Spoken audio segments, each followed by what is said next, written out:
agamaku. Satu-satu, aku sayang Allah.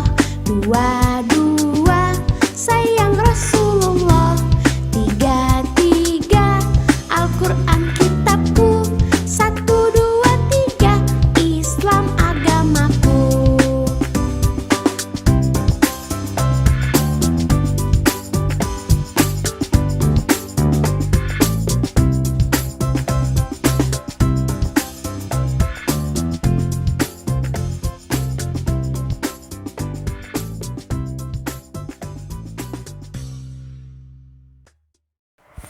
Bagaimana?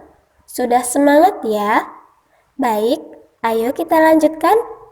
Anak-anak, Ar-Rahman dan Ar-Rahim adalah nama-nama Allah yang baik atau yang disebut Asmaul Husna. Ar-Rahman artinya yang Maha Pengasih, sedangkan Ar-Rahim artinya yang Maha Penyayang. Jadi, Allah Subhanahu wa Ta'ala adalah Tuhan yang Maha Pengasih dan penyayang bagi seluruh makhluknya. Oleh karena itu, apa yang diciptakan Allah tidak ada yang sia-sia, melainkan mengandung manfaat bagi kehidupan manusia dan makhluk lainnya. Lalu, bagaimana ya bentuk kasih sayang Allah Subhanahu wa Ta'ala? Ya, bentuk kasih sayang Allah Subhanahu wa Ta'ala dapat kita ketahui dari ciptaannya. Di antaranya matahari, bulan, langit, gunung, laut, sungai, tumbuh-tumbuhan, hewan, dan termasuk kita umat manusia. Jadi, bumi dan seisinya adalah ciptaan Allah Subhanahu wa Ta'ala. Kemudian, apa saja contoh kasih sayang Allah yang lain? Contoh kasih sayang Allah yang lain diantaranya memberikan penghidupan, memberikan rizki, memberikan nikmat kesehatan, mengampuni dosa-dosa hambanya, dan membuka pintu taubat. Selain contoh kasih sayang Allah, ada beberapa contoh kasih sayang dalam kehidupan sehari-hari. Di antaranya, menyayangi orang tua, menyayangi teman, misalnya menjenguk teman yang sedang sakit, dan peduli terhadap lingkungan sekitar. Nah, anak-anak, selanjutnya ayo simak cerita berikut ini.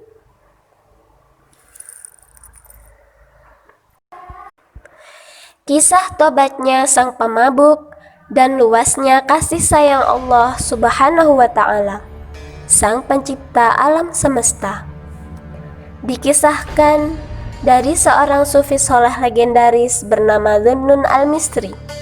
Ia mengalami peristiwa menakjubkan yang menggambarkan luasnya kasih sayang Allah Subhanahu wa Ta'ala, Tuhan semesta alam, kepada setiap makhluk, bahkan kepada seorang pria yang sering bermaksiat dan yang melanggar syariatnya sekalipun. Allah Subhanahu wa Ta'ala tetap melimpahkan kasih sayangnya. Suatu hari, Dhunnun yang tengah berjalan-jalan dikejutkan oleh seekor kalajengking. Hewan berbisa itu nampak akan menyerangnya. Dhunnun pun ketakutan. Ia segera meminta pertolongan kepada Allah Subhanahu wa Ta'ala agar melindunginya dari serangan hewan kecil, namun mengerikan tersebut. Tak lama, kalajengking itu pun tiba-tiba menjauhinya. Dhunnun lega dan bersyukur atas perlindungan Allah Subhanahu wa Ta'ala. Tetapi, ia justru merasa sangat khawatir karena si kalajengking pergi ke arah seorang pemuda yang tengah tertidur di bawah pohon. Dengan gesit, kalajengking menyusuri rerumputan menuju pohon tersebut. Sang pemuda tak tahu ada kalajengking yang mendekatinya. Ia tertidur pulas karena mabuk berat. Pemuda itu bisa mati jika tersengat racun kalajengking. Tapi sangat khawatir. Sang sufi soleh pun begitu gelisah, namun ia tak bisa berbuat apapun. Kalajengking terus berusaha menuju ke arah pemuda tersebut. Ketika Dzunun berusaha ke arah pemuda, sebuah pemandangan yang lebih mengerikan juga terjadi. Seekor ular berada persis di samping si pemuda. Ular itu telah mati. Ular itu telah melakukan kuda-kuda dan bersiap menyerang si pemabuk dengan bisa mematikan. Pemuda itu tak tahu ia tengah dihadapi ancaman maut dari dua arah sekaligus.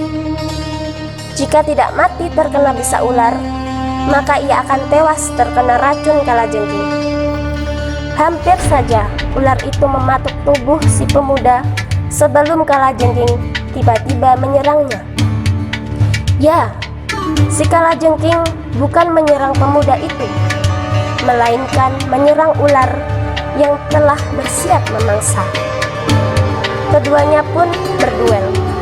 Kalajengking kemudian berhasil menyerang kepala si ular dan meninggalkan jejak racun di sana. Tak lama, ular pun tergeletak mati. Setelah ular tak bangun lagi, kalajengking itu pergi begitu saja. Ia sama sekali tak menyerang si pemuda. Justru ternyata kalajengking itu telah menyelamatkan si pemabuk. Menakjubkan bagaimana seekor binatang mengerikan dan dianggap berbahaya oleh manusia dapat menyelamatkan jiwa seorang pemuda. Itu semua bukan lagi adalah karunia Allah Subhanahu wa Ta'ala, Tuhan semesta alam. Tidak ada yang memerintahkan kalajengking berbuat demikian kecuali karena Ar-Rahman dan Ar-Rahim. Dzunun begitu takjub atas peristiwa yang baru saja dilihatnya. Ia pun segera membangunkan pemuda mabuk dari tidurnya.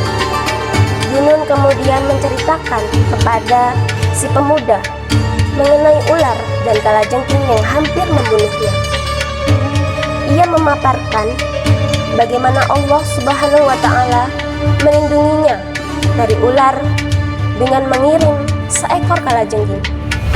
Padahal ia hanyalah seorang pemabuk, dan kita semua tahu meminum minuman keras adalah perbuatan haram dan sangat dimurkai Allah Subhanahu wa Ta'ala. Sang pemuda merenungi peristiwa yang menimpanya. Ia pun merasa malu kepada Allah Subhanahu wa Ta'ala dan menyadari maksiat yang telah dilakukannya. Allah Subhanahu wa Ta'ala bahkan mengasihinya meski ia dalam kondisi mabuk. Allah Subhanahu wa Ta'ala melindunginya dari bahaya meski ia selalu bermaksiat kepadanya.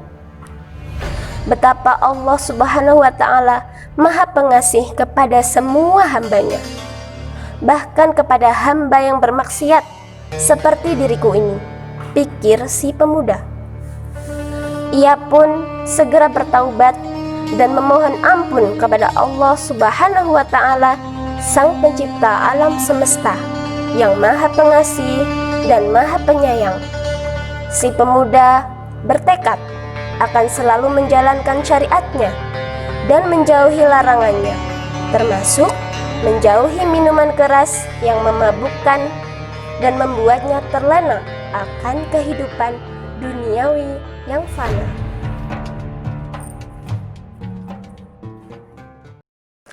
Nah, anak-anak, apa yang dapat kita pelajari dari cerita tadi?